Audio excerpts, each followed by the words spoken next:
എൻ്റെ പേര് ലൈസമ്മ ജോസ്. ഞങ്ങൾ പാലായിൽ നിന്ന് ചേർപ്പങ്കൽ ഇടവക ആണ്. 2023 മാർച്ച് 7-ാം തീയതിയാണ് ഞാൻ ഉടമ്പടി എടുക്കുന്നത്. എൻ്റെ മോൾക്ക് വേണ്ടിയിട്ടാണ്. മോള് ബാക്കി പറയും. എൻ്റെ പേര് സിസ്റ്റർ അൽഫോൻസ മരിയ DM. ഞാൻ മേരിമക്ക സമൂഹം ക്രിസ്തുരാജ പഞ്ചാബ് പ്രൊവിൻസിൽ നിന്നാണ്.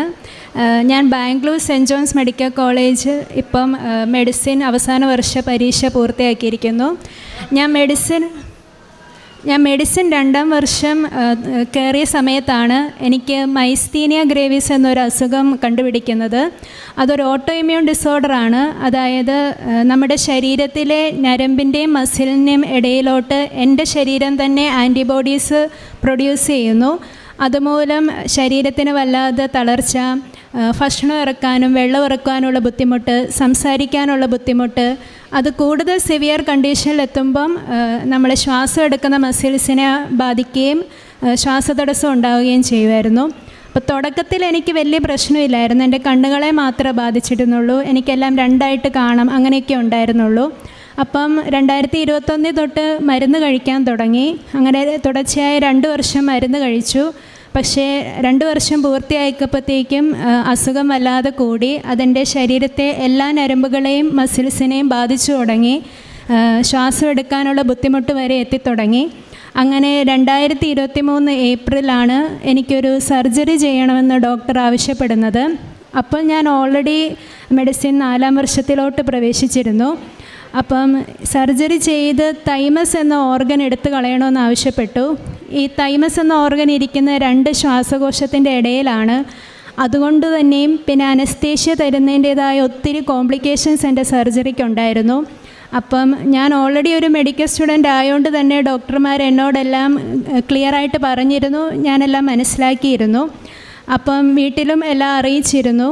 ഒരു പക്ഷേ സർജറിയോടുകൂടി ഞാൻ മരിച്ചു പോയേക്കാം, അഥവാ ജീവൻ തിരിച്ചു കിട്ടിയാൽ തന്നെ ഞാൻ പൂർണ്ണമായിട്ടും തളർന്നു പോയേക്കാം എന്ന് ഡോക്ടർമാർ സർജറിക്ക് കയറ്റുന്നതിന് മുമ്പ് എന്നോട് പറഞ്ഞിരുന്നു. ആ അവസരത്തിലാണ് അമ്മ ഇവിടെ വന്ന് ഉടമ്പടി എടുത്ത് പ്രാർത്ഥിച്ചത്. അങ്ങനെ ഏപ്രിൽ 3-ാം തീയതി സർജറി ഫിക്സ് ചെയ്തു. നാട്ടിൽ നിന്ന് എൻ്റെ പേരൻസ് അവിടെ ബാംഗ്ലൂർ എത്തിയിരുന്നു. ബാംഗ്ലൂർ തന്നെയായിരുന്നു ഓപ്പറേഷൻ. അപ്പം അമ്മ എത്തിയ സമയം മുതൽ എൻ്റെ കൊന്തയിൽ അമ്മ ഇവിടുത്തെ ഉടമ്പടി കാശുരൂപം എൻ്റെ കയ്യിലുണ്ടായിരുന്നു. ഓപ്പറേഷൻ തിയേറ്ററിലോട്ട് കയറുന്നതിൻ്റെ മുമ്പ് വരെ, ഓപ്പറേഷന് കൊണ്ടുപോകുന്നതിൻ്റെ മുമ്പും അമ്മ ഉടമ്പടി തൈലം വിശ്വാസപ്രമാണം ചൊല്ലി എൻ്റെ നാവിൽ കുരിശു വരച്ച് എന്ന് പ്രാർത്ഥിച്ചു വിട്ടു. ഓപ്പറേഷന് കയറ്റുന്നതിന് മുമ്പും ഡോക്ടർമാർ എന്നോട് പറഞ്ഞു, ഞങ്ങൾക്ക് പ്രതീക്ഷ കുറവാണ്, ഇങ്ങനെയൊക്കെയാണ് കാര്യങ്ങളെന്ന്. പക്ഷേ ഞാൻ കുഴപ്പമില്ല, എല്ലാം ദൈവഹിതത്തിന് വിട്ടുകൊടുക്കാമെന്നുള്ള രീതിയിൽ സമ്മതിച്ചു. ഓപ്പറേഷൻ എന്നെ കയറ്റി. എനിക്ക് അനസ്തേഷ്യ തന്ന ശേഷവും 3 തവണ ഡോക്ടർമാർ വന്ന് ഇവരോട് പറഞ്ഞു, 99% ഞങ്ങൾക്ക് പ്രതീക്ഷയില്ല, കണ്ണ് തുറക്കാതെ ആവാം, തളർന്നു പോകാം, ആളെ നഷ്ടപ്പെട്ടു പോയേക്കാം എന്നും ഇവരോട് 3 തവണ പറഞ്ഞു. പക്ഷേ എൻ്റെ ഓപ്പറേഷൻ്റെ ഉടനീളം അമ്മ ഉടമ്പടി കാശുരൂപം കയ്യിൽ വെച്ച് ഒരു വെള്ളം പോലും ഇറക്കാതെ എൻ്റെ അമ്മയും അതുപോലെ എൻ്റെ പപ്പയും അമ്മയുടെ സഹോദരിയായ സിസ്റ്ററും എൻ്റെ സമൂഹത്തിലെ സിസ്റ്റർമാരെല്ലാവരും പ്രാർത്ഥിച്ചുകൊണ്ടേയിരുന്നു. തത്ഫലമായി ഓപ്പറേഷൻ കുഴപ്പമില്ലാതെ കഴിഞ്ഞു. ഓപ്പറേഷന് ശേഷം ഞാൻ കണ്ണു തുറന്നു, കൈയും കാലൊക്കെ അനക്കി. അങ്ങനെ എന്നെ ഒബ്സർവേഷൻ റൂമിൽ ഇട്ടിരിക്കുമായിരുന്നു.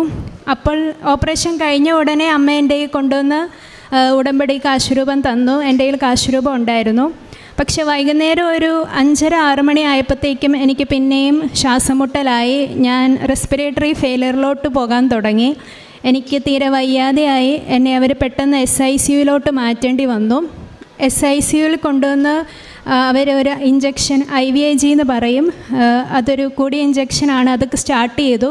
പക്ഷെ സ്റ്റാർട്ട് ചെയ്ത് 3 ദിവസമായിട്ടും എൻ്റെ സ്ഥിതി മെച്ചപ്പെടുന്നില്ല. പയ്യെ എന്നെ വെൻറ്റിലേറ്റർ സപ്പോർട്ടിലോട്ട് മാറ്റാൻ തുടങ്ങി. അപ്പോഴെല്ലാം എൻ്റെ കയ്യിൽ ഈ ഉടമ്പടി കാശുരൂപമുണ്ട്. എൻ്റെ അമ്മയും എല്ലാവരും പ്രത്യേകം കണ്ണീരോടെ പ്രാർത്ഥിച്ചുകൊണ്ടിരുന്നു. പ്രാർത്ഥനയുടെ ഫലമായി പയ്യെ ഞാൻ റിക്കവർ ചെയ്യാൻ തുടങ്ങി. 2 ആഴ്ചയ്ക്ക് ശേഷം എന്നെ റൂമിലോട്ട് മാറ്റി. പക്ഷേ റൂമിലെത്തിയ ശേഷം ഒരു ദിവസം കഴിഞ്ഞപ്പം എൻ്റെ ഓപ്പറേഷൻ ചെയ്ത സ്റ്റിച്ചിൻ്റെ അവിടുന്ന് എൻ്റെ ശരീരം സ്റ്റിച്ച് സ്വീകരിച്ചില്ല. സ്റ്റിച്ചെല്ലാം തുറന്നു പോയി തന്നെ. അപ്പോൾ അടുത്ത തടസ്സമായി. അപ്പം തടസ്സങ്ങളിങ്ങനെ വരും തോറും എല്ലാവരും പറയാൻ തുടങ്ങി, ഉടമ്പടി എടുത്ത് പ്രാർത്ഥിച്ചിട്ടും പിന്നെയും തടസ്സമാണല്ലോ എന്ന്.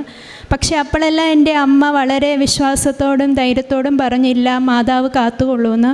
എനിക്കും വിശ്വാസം ഉണ്ടായിരുന്നു, മാതാവും ഈശോ എന്നെ കൈവിടില്ലെന്ന്.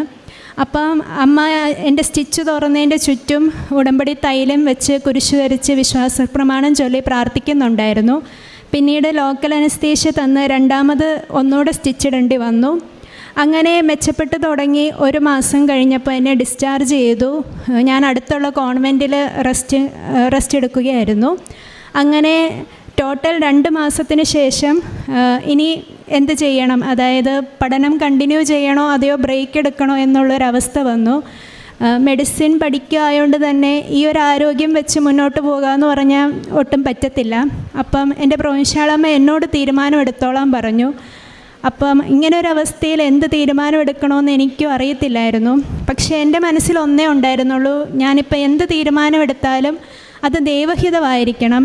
എനിക്ക് പഠിക്കണമെന്നുണ്ടായത് കൊണ്ടോ അല്ലാതെ എൻ്റെ ഒരു ആഗ്രഹത്തിൻ്റെ പുറത്തോ ആവരുത്. ഞാൻ പഠിക്കുകയാണെങ്കിൽ പഠിക്കുന്നതും ബ്രേക്ക് എടുക്കുന്നെങ്കിൽ ബ്രേക്ക് എടുക്കുന്നതുമെന്നും.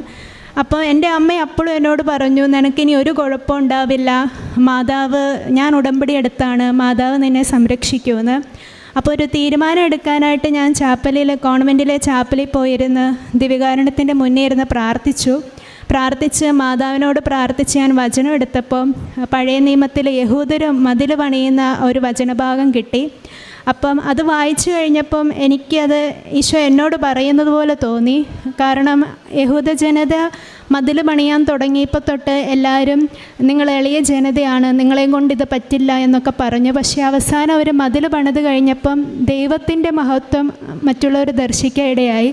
അപ്പം ഞാൻ ഓർത്തു, എൻ്റെ അവസ്ഥ ഇത് തന്നെയാണ്. എൻ്റെ മനസാക്ഷി അതുപോലെ തന്നെ മറ്റുള്ളവരും എന്നെ കൊണ്ട് ഇനി തുടർന്നു പോകാൻ പറ്റില്ല എന്ന് പറയുന്നു. പക്ഷേ ഈശോയുടെ സഹായത്താൽ, മാതാവിൻ്റെ സംരക്ഷണത്തിൽ എനിക്കിത് പറ്റുമെന്നൊരു വിശ്വാസം എൻ്റെ മനസ്സിൽ വന്നു. അങ്ങനെ പഠനം കണ്ടിന്യൂ ചെയ്യാനായിട്ട് ഞാൻ തീരുമാനിച്ചു. അങ്ങനെ 2 മാസങ്ങൾക്ക് ശേഷം ജൂൺ മാസത്തിൽ ഞാൻ കോളേജിൽ ജോയിൻ ചെയ്തു. പക്ഷേ വിചാരിച്ച പോലെ ആയിരുന്നില്ല കാര്യങ്ങൾ. തിരിച്ച് കോളേജ് ജോയിൻ ചെയ്തപ്പോൾ ആ 2 മാസത്തെ ഒരു ഗ്യാപ്പ് വന്നു കഴിഞ്ഞപ്പം എനിക്ക് പെട്ടെന്ന് ഒന്നും മനസ്സിലാവുന്ന പോലെ പറ്റിയില്ല. അതുപോലെ തന്നെ എൻ്റെ കൂടെയുള്ളവരൊക്കെ പേഷ്യൻസിൻ്റെ അടുത്ത് പോകുന്നു, കേസ് എടുക്കുന്നു. പക്ഷേ എനിക്കൊന്നും, എൻ്റെ ആരോഗ്യം എന്നെ ഒന്നിനും അനുവദിക്കുന്നില്ല. അപ്പോൾ എനിക്കാകെ ഒരു വിഷമമായി. ഈശോയെ, അപ്പം ഇത് ഞാൻ എടുത്തൊരു തീരുമാനമാണോ, ഈശോ ഇത് ആഗ്രഹിച്ചിരുന്നില്ലേ, അങ്ങനെയൊക്കെ ചിന്തിക്കാൻ തുടങ്ങി. എനിവേ അങ്ങനെയൊക്കെ ചിന്തിച്ച് അടുത്ത ദിവസമായപ്പോഴത്തേക്കും പിന്നെ എനിക്ക് അസുഖം കൂടി. പിന്നെ എന്നെ കോളേജിൽ നിന്ന് തന്നെ പെട്ടെന്ന് എൻ്റെ കൂടെയുള്ള കുട്ടികൾ ആശുപത്രിയിൽ കൊണ്ടുപോയി. പിന്നെ എല്ലാം പെട്ടെന്നായിരുന്നു. പെട്ടെന്ന് എൻ്റെ ശ്വാസമുട്ടൽ കൂടുകയും എന്നെ പെട്ടെന്ന് ITUവിലോട്ട് മാറ്റുകയും ITU ചെന്ന ഉടനെ എൻ്റെ ഹാർട്ട് റേറ്റ് 35 ആവുകയും ബ്ലഡിലെ കാർബൺ ഡൈ ഓക്സൈഡിൻ്റെ ലെവൽസൊക്കെ കൂടി പിന്നെയും റെസ്പിറേറ്ററി ഫെയിലിയറിലോട്ട് ചെന്ന് പെട്ടെന്ന് തന്നെ ICUവിലോട്ട് മാറ്റി. പിന്നെയും അങ്ങനെ കഴിഞ്ഞ ആദ്യത്തെ തവണത്തേക്കാളും കൂടുതൽ സീരിയസ് ആയിട്ട് 2ാമത്തെ തവണ അസുഖം തിരിച്ചു വന്നു. അങ്ങനെ ഞാൻ 3 ദിവസം ICUവിൽ കിടന്നു. 3-ാം ദിവസമാണ് അമ്മ ഇവിടെ 2ാമത്തെ തവണ ഉടമ്പടി പുതുക്കാൻ വന്നത്. അപ്പം ഡോക്ടർമാർ തീർച്ചയായും പറഞ്ഞിരുന്നു, ഞങ്ങളുടെ കൈവിട്ടു പോയ ലക്ഷണമാണ്, അതുപോലെ തന്നെ എന്താണേലും കുറേ നാൾ ICUവിൽ കിടക്കേണ്ടി വരും. കാരണം ഞാൻ വെൻറ്റിലേറ്റർ സപ്പോർട്ടിൽ തന്നെയായിരുന്നു അപ്പോഴും.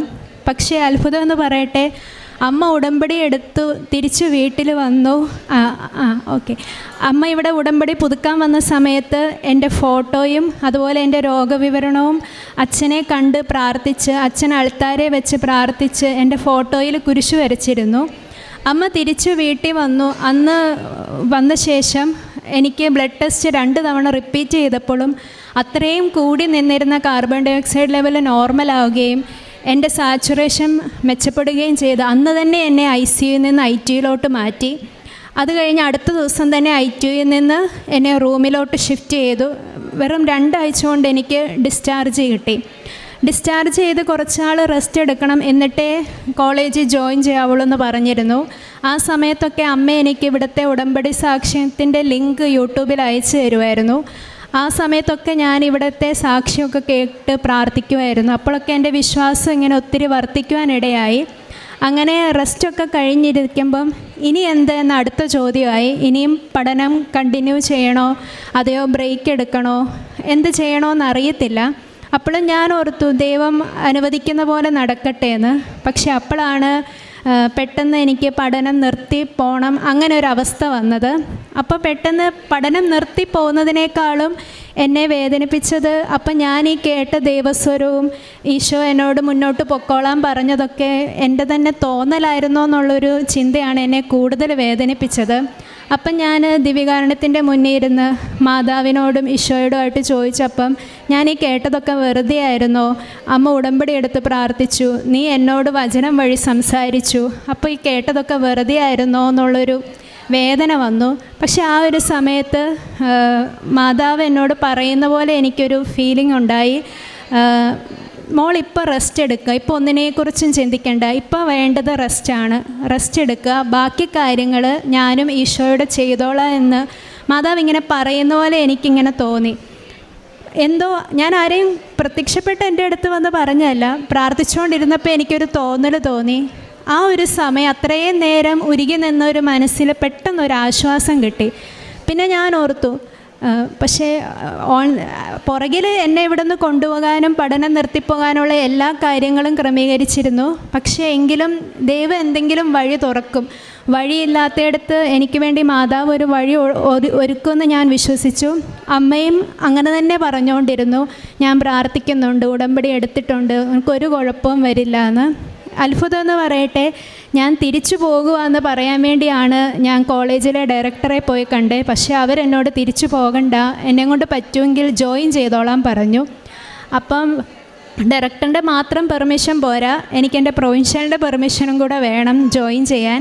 അപ്പം ഞാൻ പ്രൊവിൻഷ്യാളമ്മയെ വിളിച്ചപ്പം പ്രൊവിൻഷ്യാളമ്മയും അത് തന്നെ എന്നോട് പറഞ്ഞു, ദൈവം എന്ത് തോന്നിക്കുന്നോ അതുപോലെ മുന്നോട്ട് ചരിച്ചോളാം. പക്ഷേ പ്രൊവിൻഷ്യലിന് ഒത്തിരി പേരുടെ പ്രഷർ ഉണ്ടായിരുന്നു. പക്ഷേ ആ ഒരു സമയത്ത് പോലും പ്രൊവിൻഷ്യാളമ്മ എനിക്ക് സപ്പോർട്ടായിട്ട് പറഞ്ഞത് ദൈവവും ഈശോയും മാതാവും മദറിനെ തോന്നിച്ചുകൊണ്ട് മാത്രമാണെന്ന് ഞാനിപ്പോഴും ഉറച്ചു വിശ്വസിക്കുന്നു. അപ്പോൾ എൻ്റെ പ്രൊവിൻഷ്യാളമ്മയുടെ സപ്പോർട്ടും എൻ്റെ വീട്ടുകാരുടെയും സിസ്റ്റേഴ്സിൻ്റെയും ഒക്കെ സപ്പോർട്ട് കൊണ്ട് ഞാൻ രണ്ടാമത് പഠിക്കാൻ തുടങ്ങി, കണ്ടിന്യൂ ചെയ്യാൻ തുടങ്ങി. അപ്പോൾ അമ്മ എനിക്ക് എൻ്റെ കയ്യിൽ ഉപ്പും ഇവിടെ നിന്ന് വെഞ്ചരിച്ച് തന്ന ഉപ്പും തേനും എല്ലാം കൊടുത്തു വിട്ടിട്ടുണ്ടായിരുന്നു. അപ്പോൾ ഞാൻ പഠിക്കാൻ ഇരിക്കുന്നതിന് മുമ്പെല്ലാം ഉപ്പ് എൻ്റെ ബുക്കിന് മേലിലെല്ലാം വിശ്വാസപ്രമാണം ചൊല്ലി വെതറുമായിരുന്നു. ക്ലാസ്സിൽ പോകുമ്പോഴും ഫുൾ ടൈം അച്ഛൻ വെഞ്ചരിച്ച് തന്ന ഈ കാശുരൂപം എൻ്റെ കയ്യിൽ എപ്പോഴും ഉണ്ടായിരുന്നു. അങ്ങനെ വലിയ കുഴപ്പമില്ലാതെ ഞാൻ പഠനം കണ്ടിന്യൂ ചെയ്തു. അങ്ങനെ മോഡൽ എക്സാം വന്നു. ആകപ്പാടെ ഒരു വർഷമുള്ള അവസാന വർഷത്തിൽ ഞാൻ ആകപ്പാടെ ക്ലാസ്സിൽ പോയിരിക്കുന്ന 3 മാസമാണ്.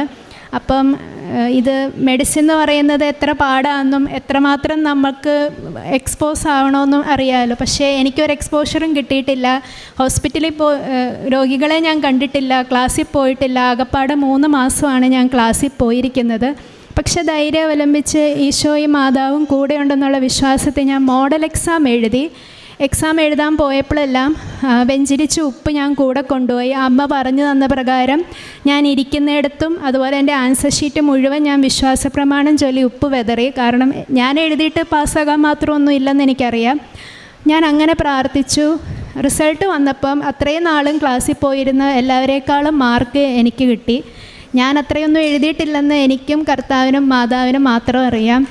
അപ്പം അവിടെ ഇരുന്നവർക്ക് പോലും, എൻ്റെ കൂടെ പഠിക്കുന്നവർക്ക് പോലും, കാരണം അവർ കണ്ടിരുന്നതാണ് ഞാൻ ക്ലാസ്സിൽ പോകാതെ ഫുൾ ടൈം ആശുപത്രിയിലാണ്. അപ്പോൾ അവർക്ക് പോലും ഒരു ഡൗട്ടായിരുന്നു എന്നെയും കൊണ്ട് ഇത് പറ്റുമെന്ന്. അപ്പോൾ എനിക്കിങ്ങനെ നല്ല മോഡൽ എക്സാമിന് നല്ല റിസൾട്ട് കിട്ടിയപ്പോൾ അവർ പോലും ദൈവമാണ് എന്നെ നയിക്കുന്നതെന്നുള്ളൊരു വിശ്വാസത്തിലോട്ട് എല്ലാവർക്കും അങ്ങ് വിശ്വാസമായി. അങ്ങനെ കടന്നു പോയി. അങ്ങനെ ഇരിക്കെ ഞങ്ങളുടെ യൂണിവേഴ്സിറ്റി എക്സാം ടൈം ടേബിൾ വന്നു. അപ്പം ഞങ്ങൾക്ക് മാർക്ക് മാത്രം പോരാ, പരീക്ഷ എഴുതണമെങ്കിൽ അറ്റൻഡൻസ് കൂടി വേണം. 80% അറ്റൻഡൻസ് ഉണ്ടെങ്കിലേ ഞങ്ങൾക്ക് എക്സാമിന് അപ്പിയർ ചെയ്യാനുള്ള എലിജിബിലിറ്റി ഉള്ളൂ. ക്ലാസ്സിൽ ആകപ്പാടെ 3 മാസം പോയ എനിക്ക് 20% പോലും അറ്റൻഡൻസ് ഇല്ല. പക്ഷേ അപ്പോഴും എൻ്റെ മനസ്സുകൊണ്ടും ഞാൻ പ്രിപ്പയർഡ് അല്ലായിരുന്നു യൂണിവേഴ്സിറ്റി എഴുതാൻ. കാരണം എൻ്റെ മുന്നിൽ അതൊരു വലിയൊരു പാറ പോലെയായിരുന്നു. എന്നെ കൊണ്ട് പറ്റുമോ യൂണിവേഴ്സിറ്റി സപ്ലിമെൻ്ററി എഴുതാമെന്നുള്ള ഇതിലായിരുന്നു. പക്ഷേ അപ്പോഴും ഞാൻ ദിവ്യകാരുണ്യത്തിന് മുന്നിൽ സമർപ്പിച്ച് പ്രാർത്ഥിച്ചു. അപ്പം ഈശോ എന്നോട് പറഞ്ഞു, നീ പേടിക്കണ്ട, നിൻ്റെ അറ്റൻഡൻസിൻ്റെ കുറവും പഠനത്തിൻ്റെ കുറവും ഞാൻ നികത്തും, നിൻ്റെ ബാച്ചിൻ്റെ കൂടെ തന്നെ നീ യൂണിവേഴ്സിറ്റി എക്സാം എഴുതുമെന്നുള്ളൊരു തോന്നൽ എൻ്റെ മനസ്സിൽ വന്നു. പക്ഷേ അതെങ്ങനെ നടക്കുമെന്ന് യാതൊരു പിടുത്തമില്ല. കാരണം 20% അറ്റൻഡൻസ് വെച്ച് എനിക്ക് എക്സാം എഴുതാൻ പറ്റില്ല. അങ്ങനെ ഇരിക്കെ പക്ഷേ ഈശോ എന്നോട് പറഞ്ഞത് ഞാൻ വിശ്വസിച്ചു. തുടർച്ചയായിട്ട് ഞാൻ ഈ കാശുരൂപം പിടിച്ച് തന്നെ പ്രാർത്ഥിച്ചുകൊണ്ടേയിരുന്നു. അങ്ങനെ എക്സാം ഫീ അടയ്ക്കേണ്ട സമയമായപ്പം എല്ലാവരും പോയി എക്സാം ഫീ അടച്ചു. ഞങ്ങൾക്ക് 10,000 അടുത്താകും എക്സാം ഫീ. അത് അടച്ചു കഴിഞ്ഞാൽ എലിജിബിൾ അല്ല എന്നുണ്ടെങ്കിൽ പൈസ തിരിച്ചു കിട്ടില്ല. അതുകൊണ്ട് ഞാൻ മാത്രം അടച്ചില്ല, കാരണം എനിക്ക് എഴുതാൻ പറ്റുമോ എന്നുള്ളൊരു ഡൗട്ടായിരുന്നു. അപ്പം അങ്ങനെ പരിശുദ്ധ കുർബാനയെ സംബന്ധിക്കുന്നതിൻ്റെ ഇടയ്ക്ക് ഈശോയും എന്നോടിങ്ങനെ ചോദിക്കുന്ന പോലെ എനിക്ക് തോന്നി, ഞാൻ നിന്നോട് ഉറപ്പ് പറഞ്ഞതല്ലേ നീ പരീക്ഷ എഴുതുന്നു, പിന്നെ നീ ഇപ്പോഴും എന്തിനാ ഈ ഡൗട്ട് അടിക്കുന്നതെന്ന്. എന്തോ അന്ന് ഞാൻ പോയി എക്സാം ഫീ അടച്ചു. എനിക്ക് പരീക്ഷ എഴുതാൻ പറ്റുമെന്ന് എനിക്കൊരു വിശ്വാസം വന്നു. ഒന്നും ഇല്ലേലും ഞാൻ പോയി എക്സാം ഫീ അടച്ചു. അങ്ങനെ അറ്റൻഡൻസ് ലിസ്റ്റ് വന്നപ്പം എൻ്റെ പേര് മാത്രം ഫുൾ റെഡ് ലൈനിൽ, കാരണം എനിക്ക് അറ്റൻഡൻസ് കുറവാണ്. പക്ഷെ അപ്പോഴും ഞാൻ വിശ്വസിച്ചു, ഇല്ല, ഈശോ എന്നോട് വാക്ക് പറഞ്ഞതാണ്, മാതാവ് എനിക്ക് വാക്ക് തന്നതാണ്, ഞാൻ പരീക്ഷ എഴുതും. എങ്ങനെയാണെന്ന് വെച്ചാൽ എനിക്കറിയത്തില്ല, പക്ഷേ എനിക്ക് പരീക്ഷ എഴുതാൻ പറ്റുമെന്ന് എനിക്ക് വിശ്വാസമായിരുന്നു. അപ്പം ഞങ്ങളുടെ കോളേജിൽ നിന്ന് ഒരു അനൗൺസ്മെൻറ്റ് വന്നു, അറ്റൻഡൻസ് കുറവുള്ളവർക്ക് റീപോസ്റ്റിംഗ് 1 മാസം വെച്ച് അറ്റൻഡൻസ് കൂട്ടിക്കൊടുത്ത് പരീക്ഷ എഴുതിക്കാം. അപ്പോഴും ഞാൻ ഈശോയോട് പ്രാർത്ഥിച്ചു, ഈശോയെ ഇനി ഒരു മാസം റീപോസ്റ്റിംഗ് ചെയ്യാൻ എന്നെ കൊണ്ട് പറ്റത്തില്ല, എനിക്ക് റീപോസ്റ്റിംഗ് ഇല്ലാതെ അറ്റൻഡൻസ് വേണമെന്ന്. ഇച്ചിരി ഞാൻ അങ്ങനെ തന്നെ പ്രാർത്ഥിച്ചു. നടക്കത്തില്ല യൂഷ്വലി, പക്ഷേ ഈശോ നടത്തി തരുമെന്ന് ഞാൻ വിശ്വസിച്ചു. അങ്ങനെ ഇരിക്കെ അവരൊരു തീരുമാനമെടുത്തു, 80% വേണ്ടിയെടുത്ത് 70% ഉള്ളവർക്ക് അവർ റീപോസ്റ്റിംഗ് ഇല്ലാതെ പരീക്ഷ എഴുതാൻ അനുവദിക്കുമെന്ന്. അറ്റൻഡൻസ് ലിസ്റ്റ് എടുത്തപ്പം എൻ്റെ എല്ലാ 70% മേളിൽ അറ്റൻഡൻസ്. അതും എവിടെ നിന്ന് വന്നെന്ന്, കർത്താവ് ആ കമ്പ്യൂട്ടറിൽ കയറിയിരുന്ന് 70 ആക്കിയതാണെന്ന് എനിക്ക് നന്നായിട്ടറിയാം. കാരണം 1 വർഷം ക്ലാസ് ഉള്ളിടത്ത് വെറും 3 മാസമാണ് ഞാൻ പോയേക്കുന്നത്. ഒരു മെയിൻ പോസ്റ്റിങ്ങിനും, അതായത് ഞങ്ങൾക്ക് പല പല സബ്ജക്റ്റ്, മെഡിസിൻ, സർജറി, പീഡിയാട്രിക്സ്, അങ്ങനെ കുറേ മെഡിസിൻ്റെ സബ്ജക്ട്സ് ഉണ്ട്. എല്ലാത്തിനും കുറേ ക്ലിനിക്കലി നമ്മൾ എക്സ്പോസ്ഡ് ആവണം. ഞാൻ ഒന്നും എക്സ്പോസ്ഡ് ആയിട്ടില്ല. ആപ്പാടെ എല്ലാത്തിലും 2 ആഴ്ച പോയി മുഖം കാണിച്ചിട്ടേ ഉള്ളൂ. ബാക്കി എല്ലാവരും അതേസമയം 2.5 മാസത്തോളം എല്ലാ ഡിപ്പാർട്ട്മെൻറ്റിലും കയറി ഇറങ്ങി. പക്ഷേ അറ്റൻഡൻസ് വന്നപ്പോൾ എനിക്ക് കർത്താവ് ആ കമ്പ്യൂട്ടറിൽ കയറിയിരുന്ന് മാറ്റിയതാണെന്ന് എനിക്ക് നല്ല വിശ്വാസമുണ്ട്. മാതാവിൻ്റെ സംരക്ഷണം ഉണ്ടായിരുന്നു. എനിക്ക് 70% അറ്റൻഡൻസ് എല്ലാത്തിനും മേളിലും ഉണ്ട്. അങ്ങനെ എനിക്ക് യൂണിവേഴ്സിറ്റി എഴുതാനുള്ള എലിജിബിലിറ്റി കർത്താവ് വാഗ്ദാനം ചെയ്ത പോലെ തന്നു. അങ്ങനെ ഇരിക്കെ എൻ്റെ ഒരു അസുഖത്തിൻ്റെ പ്രത്യേകത എന്താണെന്ന് വെച്ചാൽ, ശരീരം കൂടുതൽ സ്ട്രെയിൻ ആവുന്ന സമയത്താണ് ഈ അസുഖം കൂടി വരുന്നത്. അപ്പോൾ എക്സാമിൻ്റെ സമയം നമ്മൾ ഫിസിക്കലി ഒത്തിരി സ്ട്രെയിൻ ആവും. 3 മണിക്കൂർ തിയറി എക്സാം, അതുപോലെ തന്നെ പ്രാക്ടിക്കൽ ഞങ്ങൾക്ക് രാവിലെ 7 മണിക്ക് തുടങ്ങിയ വൈകുന്നേരം ഒരു 7 മണി 6 ആവും തീരുമ്പം. ഈ 12 മണിക്കൂർ ഞങ്ങൾക്ക് ആകപ്പാടെ ഒരു ജ്യൂസോ വല്ല ചെറിയ സ്നാക്സോ കഴിക്കാൻ പോലും പറ്റുള്ളൂ, ഭക്ഷണം പോലും ഉണ്ടാവില്ല. അപ്പം നോർമലായിട്ടുള്ളവർ തന്നെ പരീക്ഷയുടെ സമയത്ത് വീക്കാവുന്നു. അപ്പം പിന്നെ ആരോഗ്യമില്ലാത്ത എൻ്റെ അവസ്ഥ എന്താവുമെന്ന് എല്ലാവർക്കും ഡൗട്ടായിരുന്നു. പക്ഷെ അപ്പോഴും ഞാൻ വിശ്വസിച്ചു, ഇതുവരെ ദൈവം എത്തിച്ചിട്ടുണ്ടെങ്കിൽ ഇതും കടന്നു പോകുമെന്ന്. അമ്മ പറഞ്ഞ പോലെ പരീക്ഷയ്ക്ക് മുന്നേ ഞാൻ തേൻ വിശ്വാസപ്രമാണം ചൊല്ലി കുടിച്ചിട്ട് പോയി. പരീക്ഷയ്ക്ക് പോകുമ്പോൾ എൻ്റെ എക്സാം പേപ്പറിൽ പിന്നെ ഞാൻ ഉപ്പൊക്കെ വിതറി പ്രാർത്ഥിച്ചു. പ്രാക്ടിക്കലിന് പോകുമ്പോഴും ഞാൻ ഉപ്പ് കൊണ്ടുപോയി. അങ്ങനെ ഈ മാസം 18-ാം തീയതി ആരോഗ്യപരമായി ബുദ്ധിമുട്ടുകളൊക്കെ മറികടന്ന് എനിക്കെൻ്റെ MBBSൻ്റെ ഫൈനൽ ഇയർ എക്സാം കുഴപ്പമില്ലാതെ പൂർത്തിയാക്കാനുള്ള കൃപ ഈശോ തന്നു. അങ്ങനെ ഇപ്പം നിങ്ങളുടെ മുന്നിൽ നിന്ന് എനിക്ക് ജീവനോടെ ഈ സാക്ഷ്യം പറയാൻ സാധിക്കുന്നുണ്ടെങ്കിൽ അത് മാതാവിൻ്റെയും ദൈവത്തിൻ്റെയും പ്രത്യേക ഒരു കൃപയാണ്. കാരണം മരിക്കുമെന്നും കൈവിട്ടു പോകുമെന്നും പറഞ്ഞിരുന്നതാണ്. പക്ഷേ ഉയരോടെ എനിക്കിങ്ങനെയൊന്നും സംസാരിക്കാൻ പറ്റാത്തൊരു കാലം ഉണ്ടായിരുന്നു. കാരണം ഞാൻ കുഴഞ്ഞു പോകുമായിരുന്നു നാവ്. പക്ഷേ ഈശോയും മാതാവും ആണ് എന്നെ ഇവിടെ ഇന്ന് നിങ്ങളുടെ മുന്നിൽ ജീവനോടെ നിർത്തുന്നത്. അതുകൊണ്ട് ഈശോയ്ക്കും മാതാവിനും ഞാൻ ഒത്തിരി നന്ദി പറയുന്നു. അതുപോലെ എൻ്റെ അസുഖം ഇപ്പം പണ്ടത്തേലും ഒത്തിരി ബെറ്ററാണ്. ഞാൻ ഒരിക്കലും എൻ്റെ അസുഖം മാറണേ എന്ന് പ്രാർത്ഥിച്ചിട്ടില്ല. കാരണം ഞാൻ കരുതുന്നത് അസുഖം ഈശോ തന്നൊരു ദാനമാണ്. സഹനം എപ്പോഴും കർത്താവിൻ്റെ കൃപയായിട്ട് കരുതുന്ന ഒരാളാണ് ഞാൻ. ഞാൻ ഇത്രയേ പ്രാർത്ഥിച്ചുള്ളൂ, ഈശോയെ നീ തരുന്ന ഈ വേദനകൾ നീ ആഗ്രഹിക്കുന്ന പോലെ സഹിക്കാൻ, അത് നീ എത്രത്തോളം അനുവദിക്കുന്നു അത്രത്തോളം സഹിക്കാൻ ഞാൻ തയ്യാറാണ്. പക്ഷേ എൻ്റെ സമൂഹം എന്നെ ഏൽപ്പിച്ചിരിക്കുന്ന ഉത്തരവാദിത്വം എനിക്ക് ചെയ്യണം. എൻ്റേതായ കാര്യങ്ങൾ മറ്റുള്ളവരെ ആശ്രയിക്കാതെ ചെയ്യാൻ പറ്റണം. ഇപ്പം എനിക്ക് അതിന് പറ്റുന്നുണ്ട്. എൻ്റെ കാര്യങ്ങൾ സ്വയം ചെയ്യാനും അതുപോലെ സമൂഹം ഏൽപ്പിച്ചിരിക്കുന്ന പഠനവും ഈ രോഗി ശുശ്രൂഷയും ചെയ്യാനും, അതുപോലെ എൻ്റെ അടുത്തൊരു രോഗി വരുമ്പോൾ അവരെ ശരിക്കും ഞാൻ ഈ രോഗാവസ്ഥയിലൂടെ കടന്നു പോകുന്നതുകൊണ്ട് അവരെ മനസ്സിലാക്കാനും ഈശോ അനുഗ്രഹിച്ചു. പണ്ടത്തേലും ഇപ്പോൾ ഒത്തിരി ബെറ്ററായിട്ട് വരുന്നുണ്ട്. എന്നാലും എൻ്റെ കാര്യങ്ങൾ വേണ്ട രീതിയിൽ ചെയ്യാൻ എൻ്റെ ഈശോനെ അനുഗ്രഹിച്ചു. മരുന്നിൻ്റെ അളവാണേലും പണ്ടത്തെ വെച്ച് നോക്കുമ്പം ഇപ്പം കുറവുണ്ട്. മരുന്ന് കണ്ടിന്യൂ ചെയ്യുന്നുണ്ട് എങ്കിലും, അല്ലെങ്കിൽ ഇടയ്ക്കിടയ്ക്ക് പോയി ഇഞ്ചക്ഷൻ എടുക്കണമായിരുന്നു കഴിക്കുന്ന മരുന്ന് കൂടാതെ. ഇപ്പോൾ ഇഞ്ചക്ഷൻ്റെയൊക്കെ ആണേലും അളവ് കുറഞ്ഞു. കുറേ നാളുകൾക്ക് ശേഷം റിപ്പീറ്റ് ചെയ്യേണ്ട അവസ്ഥയെ വന്നിട്ടുള്ളൂ. അപ്പോൾ ഈശോയ്ക്കും മാതാവിനും ഒത്തിരി നന്ദി. അതുപോലെ രണ്ടാമത്തെ കാര്യം, കഴിഞ്ഞ മാസം എൻ്റെ അമ്മയുടെ ചേച്ചിയുടെ ഹസ്ബൻഡ് ഒരു ആക്സിഡൻറ്റ് പറ്റി. വാരിയലിനാണ് ഫ്രാക്ചർ സംഭവിച്ചത്. അതുമൂലം ന്യൂമോതെറാക്സ് എന്നുള്ളൊരു അവസ്ഥ രൂപീകരിച്ച്, അതായത് ലങ്സിൽ നിന്നുള്ള എയറെല്ലാം പുറത്തോട്ട് വന്നു. അങ്ങനെ വരുന്ന അവസ്ഥയിൽ പെട്ടെന്ന് തന്നെ ട്രീറ്റ്മെൻറ്റ് കൊടുത്തില്ലെങ്കിൽ ആൾ പെട്ടെന്ന് മരിച്ചു പോവും. പക്ഷേ അങ്കിളിൻ്റെ കണ്ടുപിടിച്ച് വന്നപ്പോഴത്തേക്കും സമയം തൊടുപുഴയിൽ നിന്ന് മെഡിസിറ്റിയിലോട്ട് അങ്കിളിനെ പെട്ടെന്ന് എത്തിച്ചു. കാരണം ഒരു 2 മിനിറ്റ് വൈകിയായിരുന്നെങ്കിൽ അങ്കിൾ മരിക്കുന്ന അവസ്ഥയായിരുന്നു. അപ്പോൾ എൻ്റെ വീട് മെഡിസിറ്റിയുടെ തൊട്ടടുത്താണ്. അങ്കിളിനെ ഹോസ്പിറ്റലിൽ കൊണ്ടുവന്നതേ ബോഡി ഫുൾ സ്വെല്ലിംഗ് ആയി നീല കളറായിരുന്നു. കണ്ണിൽ ലൈറ്റ് അടിച്ച് നോക്കിയപ്പം യൂഷ്വലി നമ്മൾ കണ്ണാണ് നമ്മുടെ ഏറ്റവും ഒരാളെ ആശുപത്രി കൊണ്ടുപോകുമ്പോൾ ആളുടെ റെസ്പോൺസ് എത്രയുണ്ടെന്ന് അറിയാൻ പറ്റുന്നത്. പക്ഷേ അങ്കിളുടെ കണ്ണിൽ ലൈറ്റ് അടിച്ച് നോക്കിയിട്ടും അത് അനങ്ങുന്നില്ലായിരുന്നു. അപ്പം ഡോക്ടർമാർ വളരെയധികം സീരിയസ് ആയൊരവസ്ഥയാണ്. ആ സമയം എൻ്റെ അമ്മ ഉടമ്പടി തൈലം എടുത്ത് വിശ്വാസപ്രമാണം ചൊല്ലി അങ്കിളുടെ നെറ്റിയിൽ കുരിശ് വരച്ച സമയത്ത് അങ്കിൾ പെട്ടെന്ന് കണ്ണ് തുറന്നിട്ട് കണ്ണടച്ചു. അത് കഴിഞ്ഞ് സ്കാനിങ് ഒക്കെ ചെയ്തപ്പം അങ്കിളിന് കാര്യമായ പ്രശ്നങ്ങളൊന്നും ഇല്ലെന്ന് തെളിഞ്ഞു. 10 ദിവസത്തിനകം മരിച്ചു എന്ന് പറഞ്ഞു കൊണ്ടുവന്ന ആളെ 10 ദിവസത്തിനകം ഡിസ്ചാർജ് ചെയ്യും. അങ്കിളിപ്പോൾ യാതൊരു കുഴപ്പമില്ലാതെ നന്നായി നടക്കുകയും ചെയ്യുന്നു. ബാക്കി ഉടമ്പടിയുടെ കാര്യം എൻ്റെ അമ്മ തന്നെ സംസാരിക്കും. ഞാൻ ഉടമ്പടിയിൽ പറഞ്ഞു തരുന്ന പോലെ തന്നെ എല്ലാം തന്നെ മാക്സിമം ചെയ്യാൻ പറ്റുന്ന പോലെ ചെയ്യാറുണ്ട്. രോഗി സന്ദർശനം, പിന്നെ പാവങ്ങൾക്ക് നമ്മളെ കഴിയാവുന്ന വിധത്തിലൊക്കെ സഹായിക്കാറുണ്ട്. പിന്നെ അനാഥ അങ്ങനെയൊക്കെ ഉള്ളിടത്ത് ഡ്രസ്സുകൾ, അരി സാധനങ്ങളൊക്കെ അങ്ങനെ വാങ്ങിച്ച് കൊടുക്കാറുണ്ട്. പിന്നെ പള്ളിയിൽ പോക്ക് പറ്റുമ്പോഴൊക്കെ ഞാൻ പള്ളിയിൽ പോകും. പിന്നെ ഇവിടെ ആരാധന ഒരിക്കലും മുടക്കാറില്ല. 2 ആഴ്ചയിൽ ഒരു കുംസാരിക്കും. 2 ആഴ്ച കൂടുമ്പോൾ എങ്ങനെയാണേലും കുംസാരിക്കും. പറഞ്ഞതുപോലെയൊക്കെ ചെയ്യുന്നുണ്ട്.